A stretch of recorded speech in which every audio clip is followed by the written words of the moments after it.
Yo, yo, yo, it's AB. I have another story time. This is my second story of when I was illegally drugged by the Pembroke Township, Illinois woman. It's my second story. This story, the last story I told, the first one I was telling when I got drugged, I was in the hotel room and the lady put something in my wine. The second time I got drugged, and like I said, I got drugged multiple times in 2020. But like I said, I can vividly remember at least 3 to 5 times where I got drugged, by this woman who I was trusting, who I was around.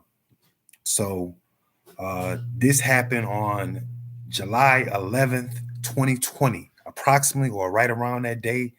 Could have been July 10th, but I believe it was a Saturday because I remember the next day was a Sunday, I believe, if I can remember right. So the next day, it was right around that time. So I'm going to say July 11th, 2020 was when it started. So I remember what I had on that day. I was wearing some Tommy Hilfiger boots. They kind of look like Uggs. They kind of raw.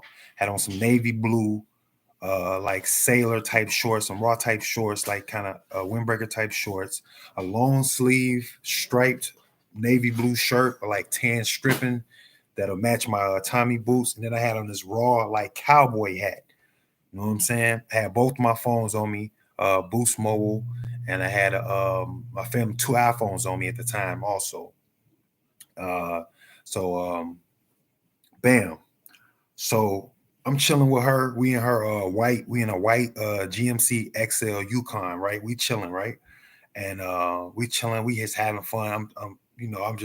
I'm rapping. I'm probably singing songs off the radio, probably some old school stuff. I'm just vibing because I know I'm geared up. I look nice. Got my long sleeve T-shirt on. Got these raw Tommy boots on. Got this raw hat on that just looks superb. I'm so regularly fresh. You know what I'm saying? I'm nicely dressed and everything like that. Well put together, especially with this cowboy hat that I had like found. I had bought this cowboy hat I had found at this auction on Route 50 in like Bradley or something like that. The Bradley KANKAKEE border. But anyway, so yeah, I'm vibing. I'm vibing high. I'm in a high spirit. You feel me? I'm in a high spirit. Me and her, we pull up to the Walgreens that's on Kennedy Drive. Bing.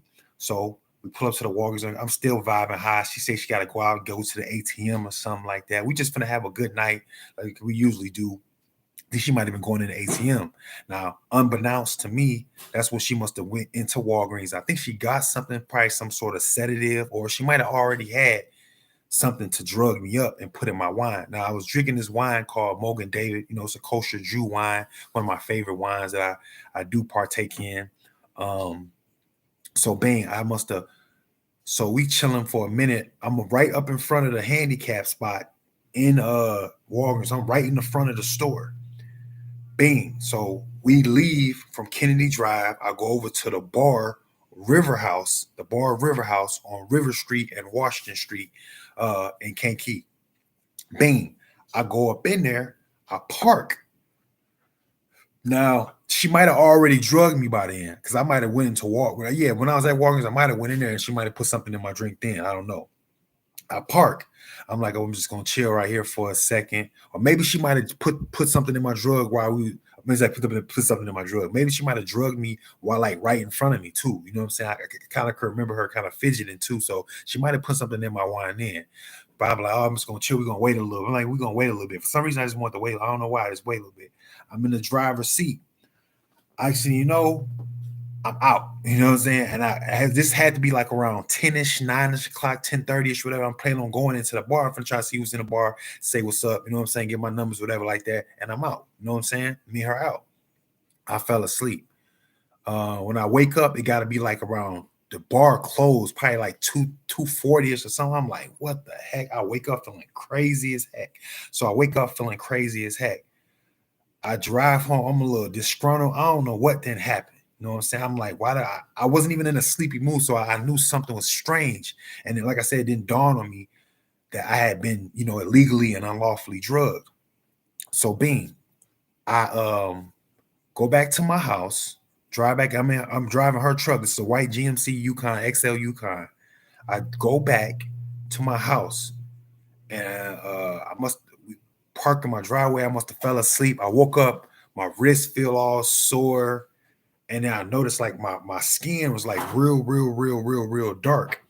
So even like the next day, that was like the next day had to be like the 12th, July the 12th or whatever like that, July 12th, 2020. So even the next day, what I did was I took pictures of my body because I know I got like milk chocolatey good skin. I take care of myself. Even when I was acting like a dirty ass, even though I was acting like dirty when I was around her, you know what I'm saying? Even then, I've still always been like a fairly clean person. So like my skin is always, my hands and everything like look great. I oil myself up with shea butter. Like I'm a well-oiled person, like, you know what I'm saying, well-groomed person. So I noticed, and I'm like, man, I don't know if they stuck a needle in me. I don't know what happened. I just knew my wrist was so sore, y'all. My wrist and like my arm, I could barely move my arm. Like, damn, something happened. And then my like face, I could the darkness in my face. And then, so I talked to her. I said something. I started saying something. Now, I probably should have, alerted the authorities or something. I didn't speak up. I was on some like still trying to live by these fake social constructs of the just whack ass street code. But she said something. She was like, "Oh, well, maybe it was the dude." She said something because now previous to this, to me and her that day of July 11th, old homie pulled up on me and said, "Oh, you'll keep your name out your mouth." This is the little nigga that I stopped hanging around, try to take my phrase. He's a gray Chrysler 300, and he said, "Stop putting your name in my mouth." Or something. I was like, man, whatever, shut the fuck, you know what I'm saying? Got back in the car as I was out because I saw him from the corner. I was in front of my house. This happened before July 11th. So that day, July 12th, the next day, you know what I'm saying? She said, "Oh, maybe it was that dude that she said maybe it was that dude who said something to you." And I'm like, I know she had already been lying about messing with him and acting like she didn't know him and stuff like that. So it was.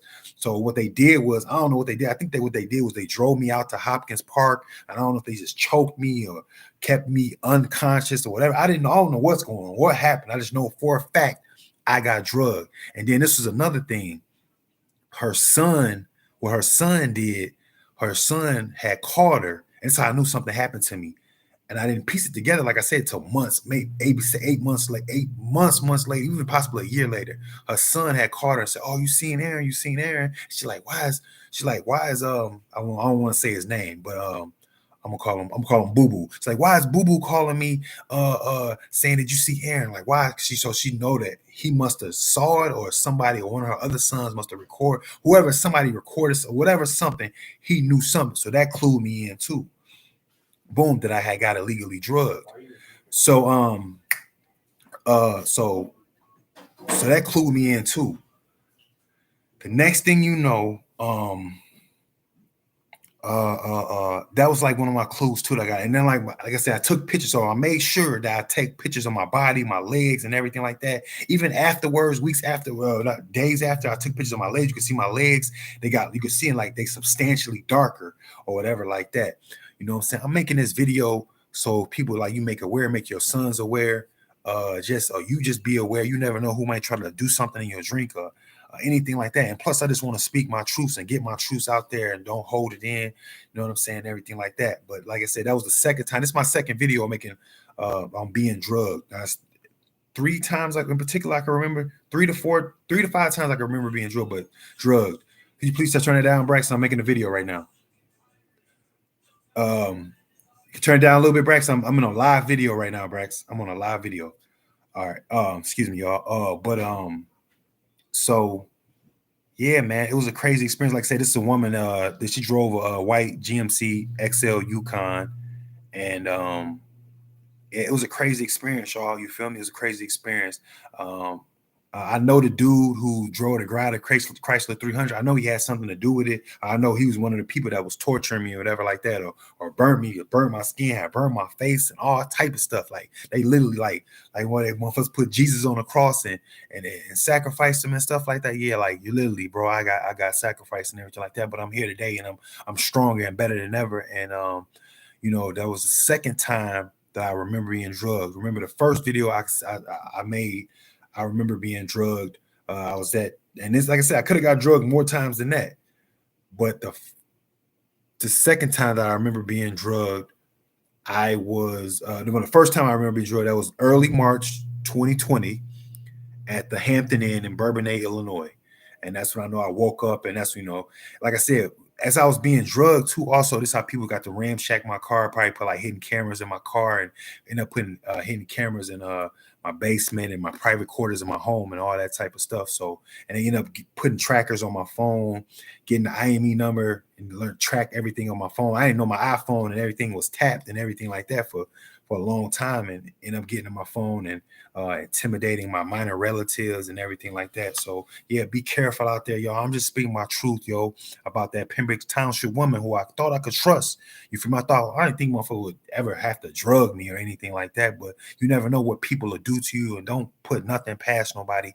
I'm making this video for myself strength. You got to have courage to speak up and let people know I'm not embarrassed about nothing, yo. I'm just speaking my truths and living in my truths, and that's what it is, yo. So yeah, that was the second time I can remember being drugged. I'm gonna make another video about the third time I remember drugged or whatever like that, or one of the other times I was drugged. I was drugged multiple times in 2020. So holla back, you know what it is. AB 211. Open up doors.